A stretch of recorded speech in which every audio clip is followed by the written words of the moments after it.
নিজেকে কিছু বললে সহ্য হয়, কিন্তু নিজের আপনজনকে নিয়ে কেউ কটূক্তি করলে তার সহ্য হয় না।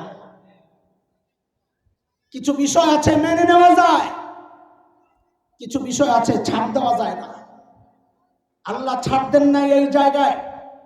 যে আবু লাহাব পাথর উঠায় বলছে, মুহাম্মদ তুই ধ্বংস হ, আল্লাহ আরশে আজিম থেকে আয়াত পাঠায়া দিয়েছেন, আবু লাহাব তুই ধ্বংস হ, তোর ধ্বংস অনিবার্য। তাব্বাত ইয়াদা আবি লাহাবি ওয়া তাব। আমি এই কথা একটু পরে আসছি, এই সূরার এই আয়াত থেকে আবার ঢুকবো ইনশাআল্লাহ। মাঝখানে একটা কথা বলে নিই। আল্লাহ তাআলা চুপ ছিলেন না, জবাব দিয়েছেন। বলেন আমাকে, জবাব দিয়েছেন না দেন নাই?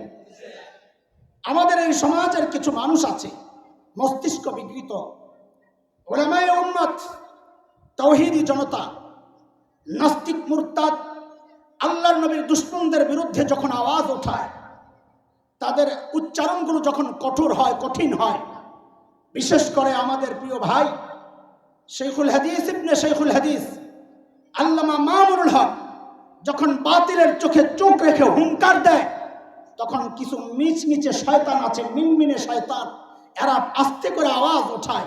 রহমতের নবীর ওয়ারিসদের আবার এত হুঙ্কার কেন? শুনে রাখো, রহমতের নবীরকে যখন গালি দেওয়া হয়েছে তখন আল্লাহ চুপ থাকেন নাই, আল্লাহ জবাব দিয়েছেন। আমার নবীকে গালি দিলে রহমতের নবীর ওয়ারিসটাও চুপ থাকতে পারে না, চুপ থাকতে।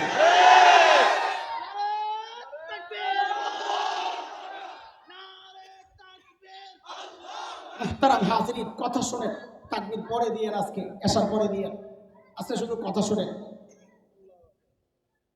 সব জায়গায় চুপ থাকা যায় না, এটা মাথায় রাখেন। আচ্ছা, রহমতের নবী করেন, রহমতের নবী করেন, আমরা কি শুধু রহমতের নবীর ওয়ারিস? কি মনে হয় আপনারা কি জানেন? আমরা ওলামারা শুধু আখেরি পয়গম্বরের ওয়ারিস? ওলামায়ে উম্মত কি বলে? হাদিস কি? আল উলামা ওয়ারাসাতুল আম্বিয়া। মাথায় রেখেন, আম্বিয়া আম্বিয়া বহু বচন। আমাদের ছেলেরা লেখাপড়া করেছে, গ্রামারে ওরা শিখেছে আম্বিয়া বহু বচন। এর আগে যখন দিস লাগে, আল আল আল লাগে, তখন ইস্তেকরাক, এটা আমাদের পরিভাষা, আপনারা বুঝবেন না, টোটাল বুঝায়, টোটাল। তার মানে হচ্ছে হাদিসের উম্মতের আলেমরা হচ্ছে আদম থেকে নবী মুহাম্মদুর রাসূলুল্লাহ পর্যন্ত সমস্ত নবীর ওয়ারিস। শুধু রহমতের নবীর ওয়ারিস না, বসে বসে খালি নরম আচরণ আপনার সাথে করবে, সমস্ত নবীর ওয়ারিস এই উম্মতের আলেমরা। নবী মূসার ওয়ারিস, নবী মূসা যেমন ঘুষে দিয়া জন্য মেরে লেছে, প্রয়োজনে এই উম্মতের ওয়ারিস সহ কাউকে ঘুষে দিতে পারবে। এই উম্মতের ওয়ারিস, এই উম্মতের আলেমরা। নবী খলিল ইব্রাহিমের ওয়ারিস, ইব্রাহিম মূর্তি ভেঙেছে, এই উম্মতের ওয়ারিসরা প্রয়োজনে মূর্তি ভাঙতে প্রস্তুত থাকবে। এই উম্মতের ওয়ারিসরা নবী জাকারিয়ার ওয়ারিস, প্রয়োজনে উম্মতের আলেমরা নবী জাকারিয়ার মতো দিন প্রতিষ্ঠার জন্য জীবন দিতে প্রস্তুত আছে। তুমি খালি আমার রহমতের নবীর ওয়ারিস বানায় নরম করে রাখতে চাও না, মতলব খারাপ। শুধু অন্য নবীরাই গরম ছিলেন না, মাঝে মাঝে আমার নবীও গরম হয়েছেন। কতদিন হয়েছেন না? সারা জীবন খালি নরমই আছিলেন।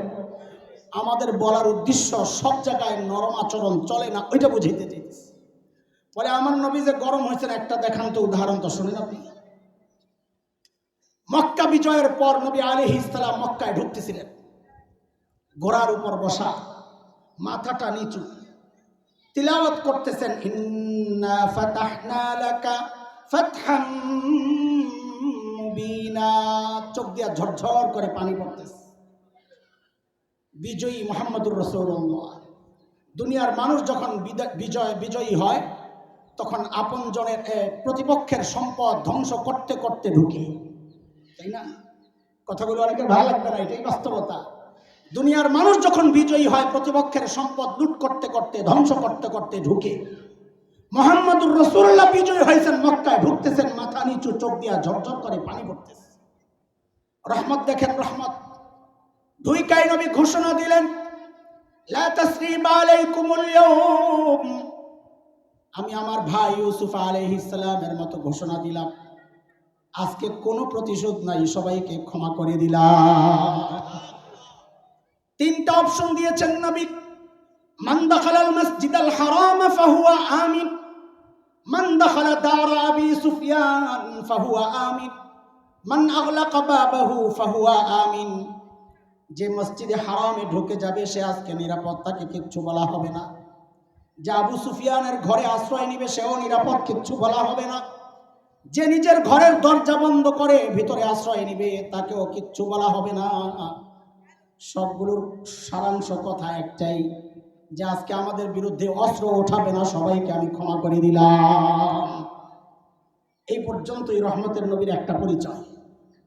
মনোযোগ আছে, সূক্ষ্ম বিষয়। এই পর্যন্তই রহমতের নবীর এক পরিচয়। সাথী নবী তারা আরেকটা পরিচয় প্রকাশ করেছেন। নবী চাইলেই কি সবাইরে মাফ করে দিতে পারেন?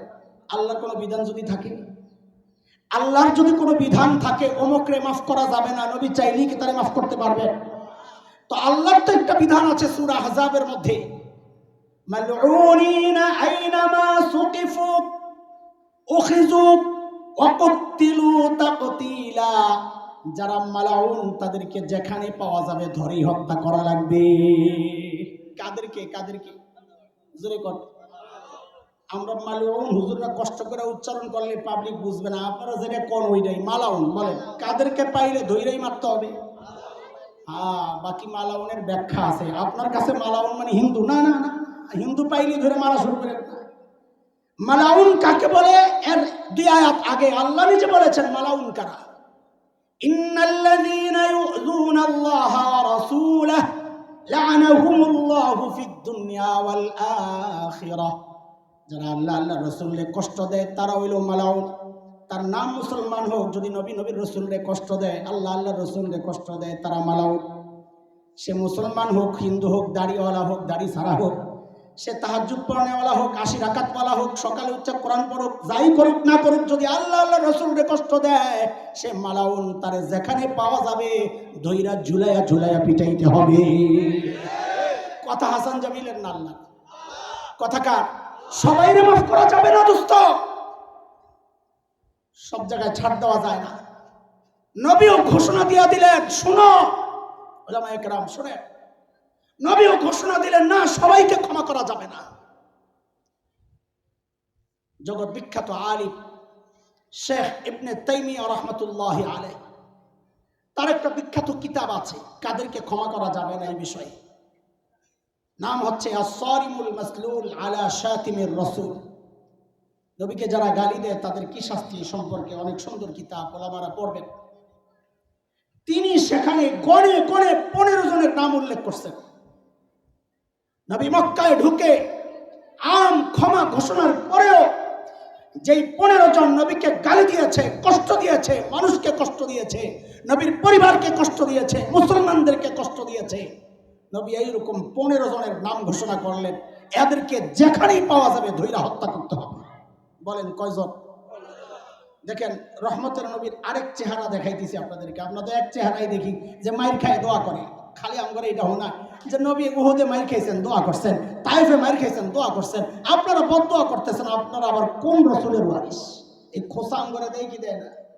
পাবলিক এই খোসাম করে দেয় কি দেয় না? তো দেখেন আমার রহমতের রসুলের আরেকটা চেহারাও আছে, ওটা আপনাদেরকে শোনাইতেছি। কয়জনের নাম ঘোষণা হয়েছে? আব্দুল্লাহ ইবনে খাতান, কুরতুনা, কুরাইনা, সাররা, মকিস ইবনে সুবানা, হুয়াইরিস ইবনে নাকিদ, ইকরামা ইবনে আবি জাহল, আব্দুল্লাহ ইবনে সাদ ইবনে আবি সারাহ, হুবার ইবনুল আসওয়াদ, ওয়াহশি ইবনে হারব, হিন্দা বিনতে উতবা, এইরকম গনে গনে নবী 15 জনের নাম ঘোষণা করলেন। এদেরকে যেখানেই পাওয়া যাবে ছাড়া হবে না। আব্দুল্লাহ ইবনে খাতান, আর এই সবগুলোর ইতিহাস জীবনী আমি পড়েছি, সবগুলোর জীবনী পড়ে দেখছি, এক একটার ক্যারেক্টার, কেন এগুলোর পেছনে নবী এত রাগ আর ক্ষোভ ছিল। রহমতের নবীও বলছেন এদেরকে ছাড়া যাবে না। দেখছি সবগুলো হয় সাংবাদিক, নয় গায়িকা, নয় নায়িকা, এই মিডিয়া কর্মী সবগুলা। বলেন সবগুলা কি? মিডিয়া কর্মী। নাচছে গাইছে, মুসলমানদের বিরুদ্ধে অশ্লীল কবিতা আবৃত্তি করেছে, লগে লগে তাল দিছে, এগুলো সব মিডিয়া কর্মী। ওই 15টা মিডিয়া কর্মী আজকেও এরকম কিছু মিডিয়া কর্মী আছে যারা দাড়ি দেখলে এদের চুলকানি শুরু হয়, টুপি দেখলে চুলকানি শুরু হয়, পর্দার কথা শুনলে চুলকানি শুরু হয়। বাংলা শিল্পকলা একাডেমিতে বৈশা পর্দার বিরুদ্ধে কথা বলে, দ্বীনের বিরুদ্ধে কথা বলে, এমন কিছু কুলাঙ্গার আছে কি নাই কথা বলে? আমাদের স্পষ্ট কথা, হুকুম কিন্তু পাওয়া আছি আল্লাহর কাছ থেকে। দেশের শাসন কি বলে, আইন কি বলে, আল্লাহর হুকুমের সামনে বলে আমরা পরোয়া করি না। যদি আমার দ্বীন আক্রান্ত হয়, আল্লাহর